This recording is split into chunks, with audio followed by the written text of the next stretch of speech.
इस हफ्ते हद पार मूवीज रिलीज हुई हैं जिसमें से मैं दो देख के आया, एक हॉलीवुड और एक बॉलीवुड। और दोनों फिल्म में एक बहुत इंटरेस्टिंग कनेक्शन है। दोनों ही एक स्ट्रगलिंग फेज से आ रही हैं, दोनों को कुछ डिफरेंट करना था टू स्टैंड आउट, और रिजल्ट आया एक काम करी और एक नहीं। तो क्या है ये कनेक्शन, कैसे दोनों मूवीज डिफरेंट हैं, चलिए बात करते हैं। मैंने पहले देखी मार्वल स्टूडियोज की थंडरबोल्ट्स और उसके बाद बॉलीवुड फिल्म रेड 2। एक तरफ एमसीयू मार्वल सिनेमैटिक यूनिवर्स जो नीचे जा रहा है, रिसेंट टाइम्स में बहुत अच्छी मूवीज नहीं आई हैं, 2 साल में एक, और वो एक स्ट्रगलिंग फेज में है। डूम्सडे की हाइप बहुत ज्यादा है, लेकिन उससे पहले भी हिट्स देनी पड़ेंगी। इस साल के स्टार्ट में आई थी कैप्टन अमेरिका 4 जो नहीं चली इतना, एक और सेटबैक, और उसके बाद आई है थंडरबोल्ट्स जिस पे बहुत कुछ रिलाई करता है। और एक तरफ है ये बॉलीवुड सीक्वल, पहली मूवी काफी सक्सेसफुल थी और अब पार्ट 2 आया है क्योंकि पार्ट 2 का ट्रेंड चल पड़ा है। सब लोग सीक्वल बना रहे हैं क्योंकि उसे बेचना आसान होता है, आईपी बन जाती है वगैरह वगैरह, जो मैं एक और वीडियो में बात कर चुका हूँ, आप देख लेना बाद में। और आपको बॉलीवुड की हालत तो पता ही है, उनको भी चाहिए एक बड़ी हिट। अब एक काम करती है एक नहीं, ऐसा क्यों? चलिए पहले बात करते हैं थंडरबोल्ट्स की। एक्चुअली देखा जाए तो इस मूवी से ज्यादा एक्सपेक्टेशंस नहीं थी क्योंकि इस मूवी में जो कैरेक्टर्स हैं वो बाकी एमसीयू मूवीज और शोज के साइड कैरेक्टर्स थे, उनको लेके साथ में लाके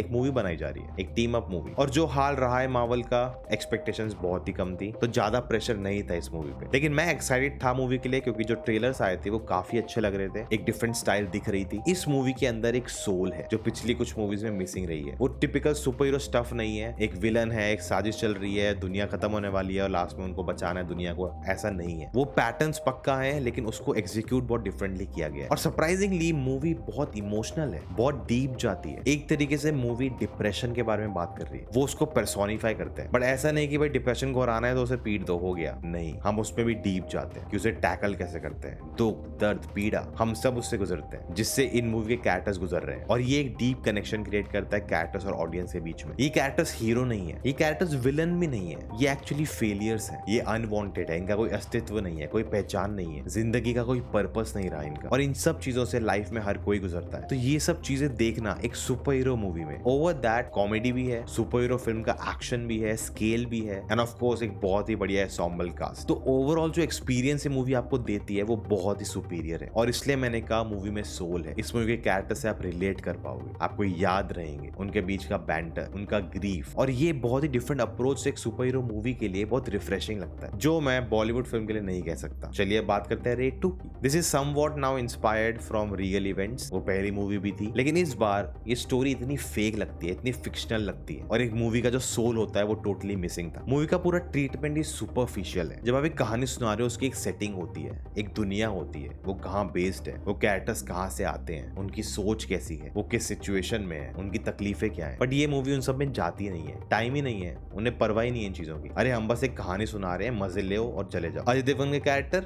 ईमानदार है, बस उसकी और कोई कैरेक्टरिस्टिक्स नहीं है। 57 टाइम्स उसका ट्रांसफर हो चुका है, लेकिन जब वो अपनी पत्नी को ये बात बताता है, उसकी पत्नी बस स्माइल करती है, खुश है वो। अरे कोई नहीं, तो क्या ईमानदारी तो करते हो आप, क्या हुआ इतने बार ट्रांसफर हो गया, फिर चल पड़ेंगे। और फिर एक फैमिली गाना आता है, वो ट्रांसफर हो रहा है उनका, मजे कर रहे हैं वो। तो क्या ये रियलिटी है? क्या सच में एक परिवार जो इतनी बार ट्रांसफर हो चुका है वो इतनी खुशहाल होगी? मतलब कुछ तो रियलिटी दिखाओ, कुछ तो ड्रामा क्रिएट करो। मतलब सब खुश हैं, गाने बज रहे हैं, मजे आ रहे हैं सबको, क्या हो गया? हम तो मूवी में है ना, हम रियल थोड़ी हैं, क्या फर्क पड़ता है? और हर कैरेक्टर ऐसे ही लिखा गया, उनको रियलिटी में बेस करने का कुछ है ही नहीं। फीमेल कैरेक्टर्स की तो बात ही मत करो, उनको तो लिटरली प्रॉप की तरह यूज किया है। स्टोरी में सस्पेंस है वो इतना फेक है। सस्पेंस क्रिएट करने के बहुत सारे तरीके होते हैं, लेकिन ये मूवी उसमें भी काम खराब करती है। एक सीन चल रहा है, उसमें कुछ होता है और कट टू हम आगे चले जाते हैं, वहां क्या हुआ मैं बताते ही नहीं, और उसके बाद में हमें वापस ले जाएंगे और बताएंगे वहां क्या हुआ था। अरे हमें तो पता है तुमने कुछ दिखाया नहीं है, हमें पता है बाद में तुम दिखाओगे वहां कुछ हुआ था। तो अगर हमें सब कुछ पता है तुम ये करने वाले हो तो उसमें सस्पेंस कहाँ रहा? अजय देवगन की बात करें, एक होता है एफर्टलेस, एक होता है नो एफर्ट, और उसमें बीच में एक बहुत फाइन लाइन होती है, और इस मूवी में कॉन्स्टेंटली ये लाइन क्रॉस की जाती है। अजय देवगन बस अजय देवगन की एक्टिंग कर रहे थे, he is just present in the film. वो यहाँ खड़े हैं, यहाँ चश्मा पहन रहा है, यहाँ फूक रहे हैं, और बाकी चीजें हो रही है उनके सामने। बस उनकी आवाज का बेस बहुत ज्यादा बढ़ा दिया था, कुछ कुछ डायलॉग तो समझ भी नहीं आ रहे थे, और सारी पिक्चर उन्होंने ऐसे निकाल दी। रितेश देशमुख की बात करें, उनको बहुत प्रेज मिल रहा है उनकी परफॉर्मेंस के लिए। उन्होंने एक्टिंग वाइज बहुत ट्राई किया, लेकिन मुझे लगता है राइटिंग इतनी वीक थी उनके कैरेक्टर की कि वो कितना भी उसे खींच लेते कम ही पड़ता, और वही हुआ। अब कुछ साइड कैरेक्टर्स थे मूवी में जो एक्चुअली शाइन करते हैं क्योंकि उनको एक अच्छी कैरेक्टरिस्टिक दी गई है। और जो मेन शो स्टीलर थे वो थे अमित सियाल, उनको आपने बहुत सारी वेब सीरीज में देखा होगा, वो सेकंड हाफ में आते हैं, थोड़ा सा ही रोल है उनका, लेकिन वो शाइन करते हैं, सबको ओवर पावर कर देते हैं अपने परफॉर्मेंस से, क्योंकि